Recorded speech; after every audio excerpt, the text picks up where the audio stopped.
All right, here in Las Vegas at Hybrid Jiu-Jitsu with Renato Canuto, multiple-time gi world champion, no gi world champion, Kasai belt holder, AIGA run, UFC Fight Pass veteran, your wife's an MMA champ. You got it all, man. Yeah. Trying to get into MMA, and also that will be the next thing after probably the CJI. The CJI. So, man, we were talking before, but tell me like what you thought when you first saw it, because it came out and like no one believes it's real, right? And so everyone has like a similar reaction. So what'd you think? Yeah, so at first I'm like scrolling to Instagram and like I see Craig making the announcement. So at first I'm like, I took it serious and I was like, oh shit, this sounds sick, you know, like that sounds super cool. Then someone sent me the video again and I clicked one more time to kind of rewatch it and I realized that his butt's on the back on the mirror. and I'm like, okay, he was just fucking around. You know, the whole point was like, you know, a joke of him showing his butt again, whatever. So I'm like, you know, just kind of was like, thought he was just like, you know, just messing around. And then in the end, people started messaging me, hey man, you're gonna do it? And I was like, hey dude, come on man, he didn't see his butt. And they're like, no, I saw it, but I think it's real. So it was kind of like that like for a long time. Until recently, and I realized like, okay, this thing is really serious and it's actually happening. Yeah. So then since then I was just like itching. I was like, is he gonna invite me or what? Sure, if this is actually happening, I want to make sure. I would love to be a part of it. So yeah, I'm stoked. Yeah, even people in our own gym didn't believe it was real. You know, they're like, this isn't real, and I was like, no, it's happening. Like, oh, for real, Seth? I'm like, yeah, dude, this is for real happening. So everyone had the same reaction. So what'd you think about like the overall mission, because it's like different to like have that kind of show money and then obviously prize money like you put on your post, man, like you stuck around long enough and now you get to fight for $1 million. So like what was your thoughts on the initial cost, you know, like reward? I mean, that's what we've been waiting for so long, you know what I'm saying? It's like it's cool to finally see it coming around, and it's not like, of course it's not on the situation of like, oh, jiu-jitsu is raising this much money to the point that we can make it. It is already to the point that we could, but like, you know, the events that maybe the people that maybe could be doing that, and I'm not gonna say names, like, but like there's a bunch of different entities in jiu-jitsu that's been already around for a long time that could have been doing something like that, but it's like, why am I gonna do that, you know? Why am I gonna spend all this money on this, you know? Right. There's events here in Vegas that have like over 5,000 people competing, and then all the families coming and watching, and there's like, you know, 50 mat areas and stuff, you know what I'm saying? Like, it's like, if you got one event like that and you be like, you know what, this event, we're gonna take all of the money and we're gonna give back to these guys and we're gonna put these guys to fight and it's gonna be a sick event. Like, you could have already have happened a lot earlier. So I'm stoked that you guys, you know, are putting this together. Whoever's a secret investor, the militia guy, whoever is it, we appreciate you, dude. You're doing something back, so, you know, God forgive you for all your sins. We are happy to accept the help. I mean, at this point, as jiu-jitsu has grown, I feel like a lot of these guys that are on the roster right now, they're guys that could be making about that much money in a super fight, for example, right? For sure. So then going to a 16-man event against all of these good dudes against each other, kind of makes sense. It's cool to get paid and be able to be like, okay, cool, I'm getting paid, I can train, I can pay, you know, the physiotherapists, I can pay for my food, I can pay for my training partner, my trainers, and, you know, like you can set up a whole cool camp, you can do like all of these things because, you know, you're actually making some money, other than just like, oh, if I win, maybe I'll make some money, and even then you're probably gonna spend more money within your training camp. For sure. A lot of the things we got from athletes, we're talking about how like, in jiu-jitsu, it's like you treat it like a pro athlete, like you live a pro athlete life, you work out, you have a good diet, you rest, like you put all this time, energy, and effort into becoming a professional. But then you compete, but you don't get paid like a professional. You don't. So it's like most of the athletes have to have a secondary job or run an academy. You know what I mean? And some people just don't want to do that, right? So it's like that might not be the window.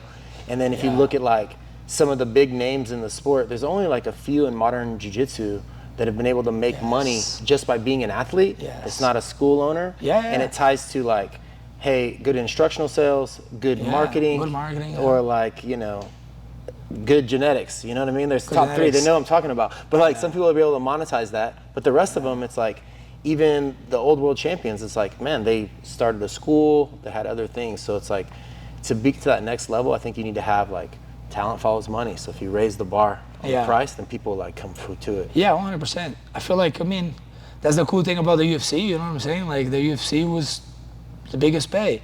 And if you win, you make like all these $50,000, you know, bonuses, and everyone, like, you know, like it brings attention because like people are talking about, like, oh my God, how much money are you gonna make? So that was the first thing that my family, to put like in perspective, right? Growing up, that was the one thing that like all my aunties, my grandma, you know, the people who are not around. My dad was my jiu-jitsu coach, so he knew that I was not gonna make money. You know, it's just like this passion and this idea, and it sounds cool. You know, maybe if I go to MMA, that was that. But like, for jiu-jitsu, we're not near of anyone making money in general.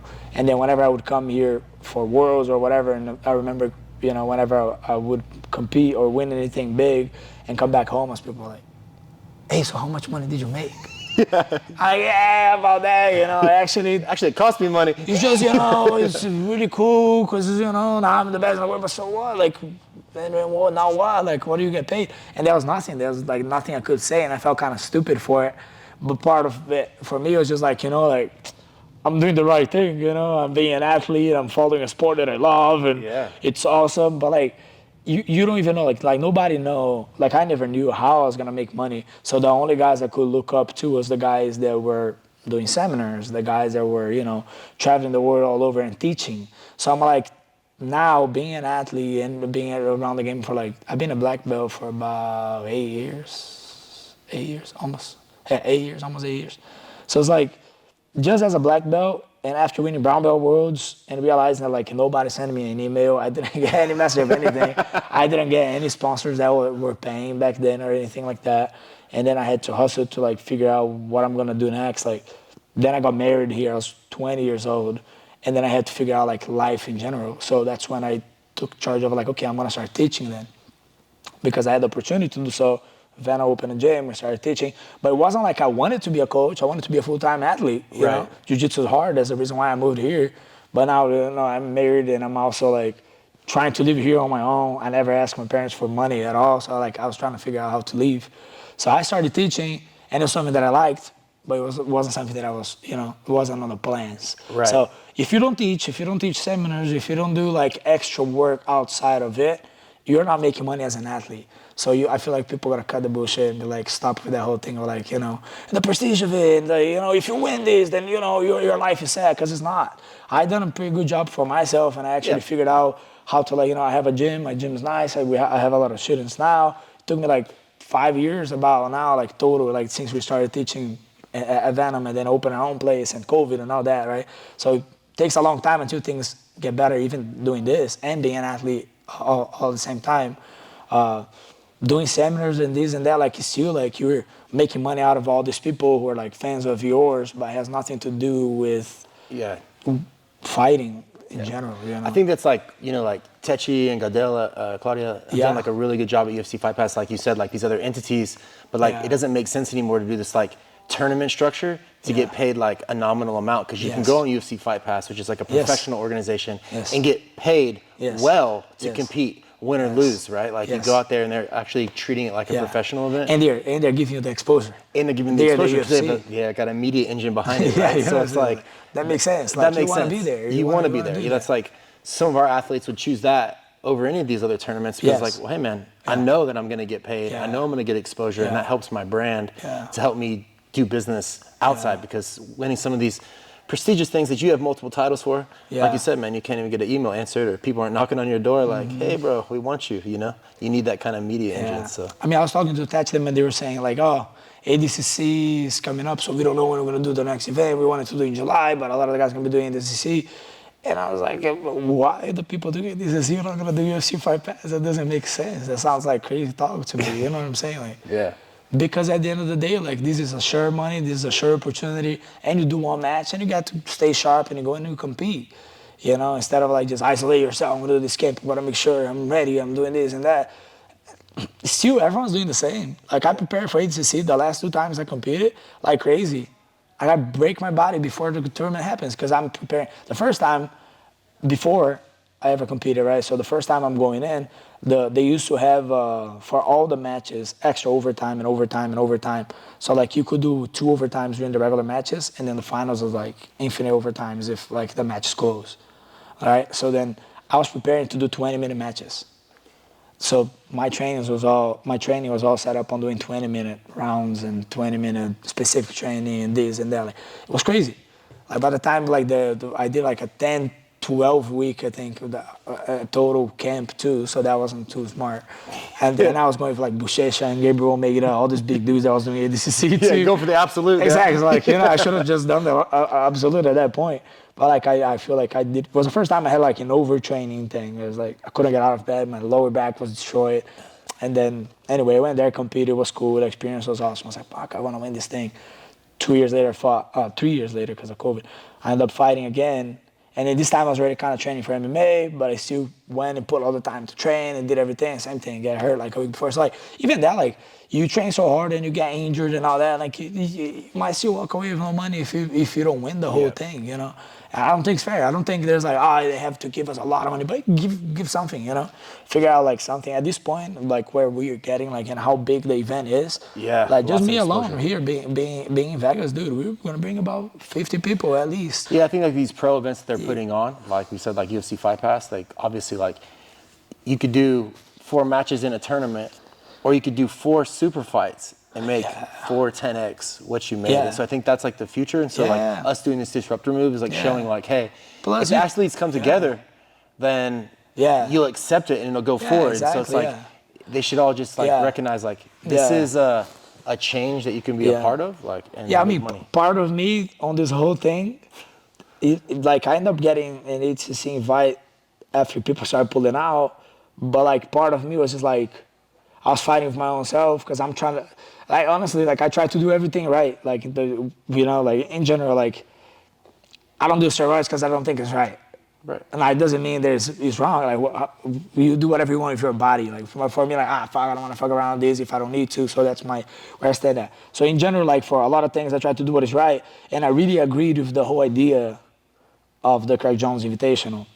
Now again, not because it's in the same day, because you're going head to head. That's the one thing that's like, fuck, that's crazy. That sounds crazy. Right. But I get it because it's the movement of it. Yes. The movement is like, hey, make people decide. Come on, guys. Like, we want to get paid or not? Like, what do you guys want more? You guys want the prestige or you guys want to get paid? I'm like, fuck, I want to get paid. So, like, when I got invited, I was like, dude, like, why am I going to go and help this side, this cause, when I agree with these guys? You know what I'm saying? So I was like, just sitting on my couch being like, nah, I'm going to wait and see what happens because I would like to be part of the Craig Jones thing. And in general, like ADCC is awesome, and I wanted to do it because I was here in Vegas, and the idea of being T-Mobile is freaking cool, dude. But mainly because of all my students, I don't want to like be there sitting down with them, and I cannot be competing. Like I want to be a part of the show, but it's not enough. You know what I'm saying? Like I was like, it wasn't like interesting enough for me to like change my whole life around. Now, if you're telling me you guys gonna pay me $1 million if I win, so what are you gonna do when you win? You know what I'm saying? Well, if you win $1 million, dude, I'm still trying to buy a house because the way that we pay taxes and this and that, we changed from being employees to a different type of pay from W2 to W9, all this bullshit. Oh, yeah. It's $1 million before taxes, right? I didn't know anything. No, I'm saying like about like right now, I didn't know all these things about adult life, and we're trying to get a house. I'm like, wait, what you mean? Like, no, we can't prove money, right? Because we're athletes. So we're also fucked on that when people talk about being an athlete and making money and this and that. Like, you can't even prove your money. It's like you can't even get help, from the government and shit. Anyway, I might as well just go and make some kids so I don't have to pay as much taxes as I'm saying. But in general, like, if I make $1 million, I have to pay whatever freaking much taxes, which is a lot. I'm sure I saw that they're gonna charge us. But still, I'll still be able to buy a house. I'll still be able to like set up like some people, my family. I'll buy peace from a lot of things that are like on hold because of like with jiu-jitsu is the most complex thing you can probably get into. Like it's hard to say because everyone in their own world believe like whatever they're doing what they're passionate about, that's what they believe is the best thing. But like dude, that's probably the hardest thing to get good at. I mean, for anyone, it's like it's a freaking human chess. You can't lie. Like you can be really little and be really good and really technical and beat up on big guys, and you can also be really big and be really technical. Like without technique, you're not going that far. It's like you have to put a lot of time and you have to train a lot. You have to be like conditioned to fight. And like you said, like doing super fights, that's the cool thing about super fights. You get to just study this one guy, you both study each other, and we go there and like, you know, give it all for that one time, and if I die, I die, but like I'm gonna leave it all there. That's a way better deal. For sure. You know, and like I'm giving myself the best chance. Now I'm gonna go there to do 4 matches. It has to make sense. Because if it doesn't make sense, you might get hurt on the first one, you get your knee popped, and you don't tap because you're tough and you know you're trying to win this big thing. And you're all destroyed in the end of the event. Maybe you got second place. And if you made zero money. Yeah, and it's also like there is a reality. There's some luck involved, man. Like, you know what I mean? Like brackets, and if you don't get injured, like, I mean, like, and you have a tough match, you get popped, and you go into the next one. Like, man, there's a lot of factors that come into play if you get through like a tournament style structure, which is sick. Don't get me wrong. It's No, it's cool. It's like the it's a cool origin of jiu-jitsu, right? Like, it's the origin, like, you know, 100%. like go through it. But now I think on this come together to pay thing, it's like kind of have to evaluate the situation. Some people like are all hyped about the money. No one believes it's real because it's Craig. He's always goofing around the internet. We kind of solved that. But what's your thoughts and like feedback about the nonprofit? Because the Fair Fight Foundation is like throwing money to charity, you know, working with some of the other nonprofits like Tap Out for Cancer, doing like a funds match. So like, what was your thought when you know that's like, hey, we're actually like giving back to the athletes, raising the bar of the sport, but like giving back to charity too? Like, is that something that like, drew you to it? Yeah, 100%. So like, okay, it sucks to say because yes, I love the idea of the UFC Fight Pass. Like I'm not gonna support them because they're not non-profit. Right. It's okay. I want the sport to also be profitable. You know what I'm saying? Like, of course. And then we get paid because it makes sense for everybody, and it's cool. But like being a non-profit just make the whole idea way cooler because, like I said, like I've been waiting all this time to make this type of money, and I was transitioning to MMA because I realized like the reason why I kind of stopped and the jiu-jitsu kind of turned me off, and I finally started going towards MMA. Was right before I won Worlds in the gi, which was the last thing I wanted to do in jiu-jitsu at that point. And the reason why is because, okay, I'm going to win Worlds, and I'm still like, you do make some money, but it's like little money. Anyway, but like I fought Third Coast Grappling, the last one that they made. And then these guys literally just pulled a scam on me. And I was supposed to make $10,000. I made $4,500.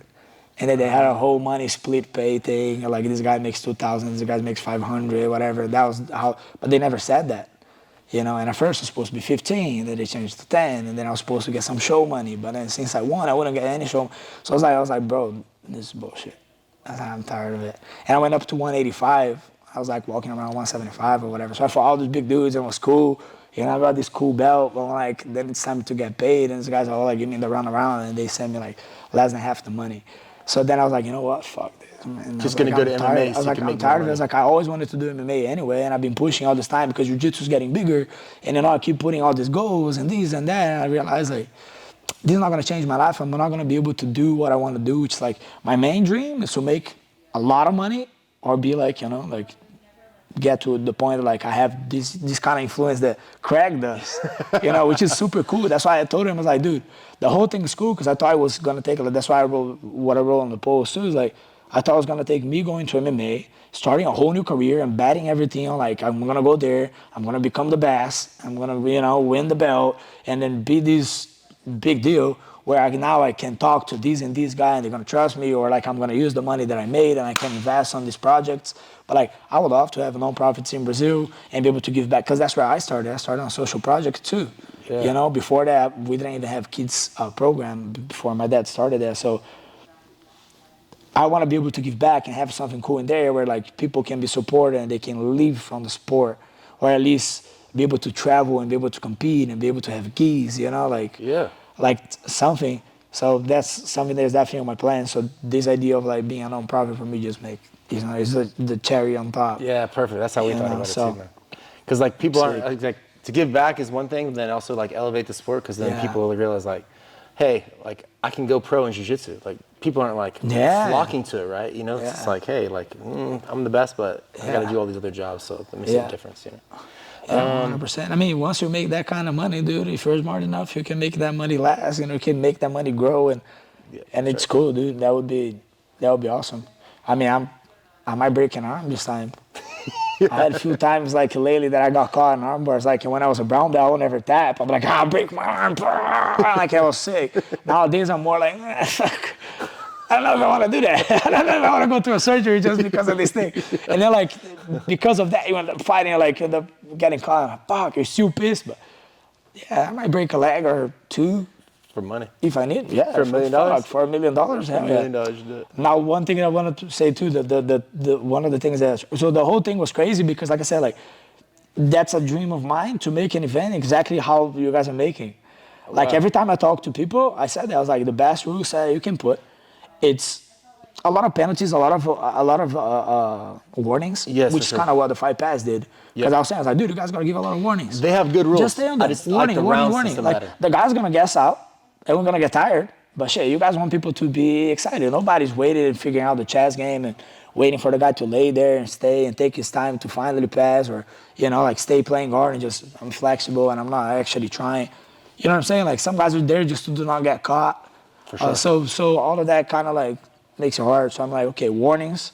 I like the idea of being 3 rounds. Yeah, 3 5-minute rounds. 3 5-minute rounds, especially because it's gonna be a tournament. So if it was more than 5 minutes, that would suck. Well, it's Craig's tournament. It can't be too longer than 5 minutes. He has no gas tank. There you go. That makes sense. I was saying, if it was like a super fight, then we could do like maybe 3 7s or something. You know what I'm saying? Like to make it a little longer. But since it's 4 matches, 3 5s is good. It's 3 5s, and then the finals will be 5 5s, like a 5 5s. Yeah, I saw that. Which I think is dope. So I like the idea of being 3 rounds. I like the idea of being the MMA scoring.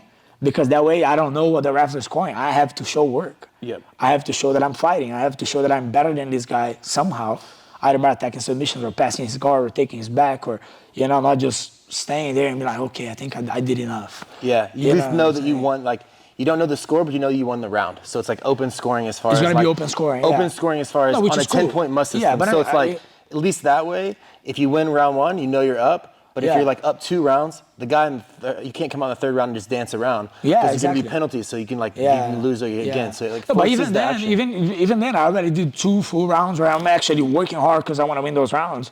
Now in the 3rd round, if I relax, this guy might catch me for real. Exactly. So it's cool. It makes things good. But my point being is that I was like, okay, once I don't know if I'm winning right then and there, I have to keep going. I just have to keep going. And then the pit. The pit was another thing. Like when I saw the first Karate Combat, the first few videos of the Karate Combat stuff, because they've been around for a few years now. Yeah, they've been around for a few years. We were inspired by them, so ours is different. The alley, so it's like a rectangle shape and it's a bigger size because theirs is small, so ours is much bigger. Yeah. But we took the inspiration and have those angled walls because now. Is dope. But that's what I said. I was like, these would be perfect for not letting people run away. Because if I run away, I'm gonna climb the wall. It's gonna look really bad. You know what I'm saying? Like, come back here. So I think it's cool.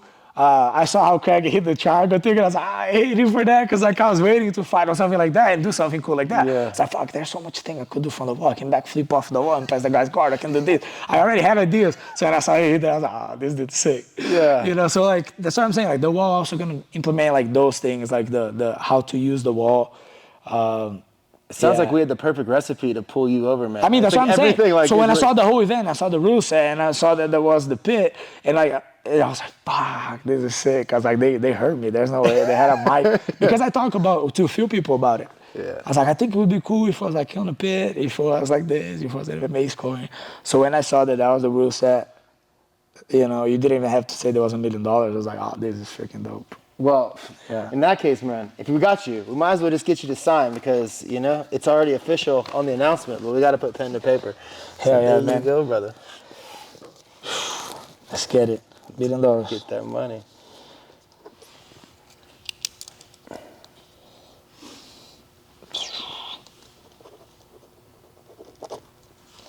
There you go. Sick. Sir. Make it official.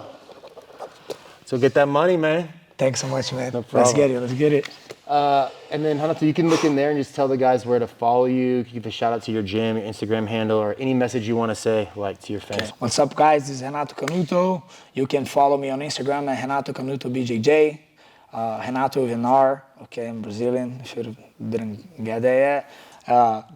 And then my gym is Hybrid Jiu-Jitsu. We are also in Las Vegas. So if you're coming to watch CJI, or if you're coming to watch ADCC, or if you're coming in Vegas in general, please come visit us at Hybrid Jiu-Jitsu. You can also find us in the IGS just at Hybrid Jiu-Jitsu. And I appreciate everyone that's rooting for me. Let's get the $1 million. Come watch me at CJI in Las Vegas, August 16 and 17. See you guys there.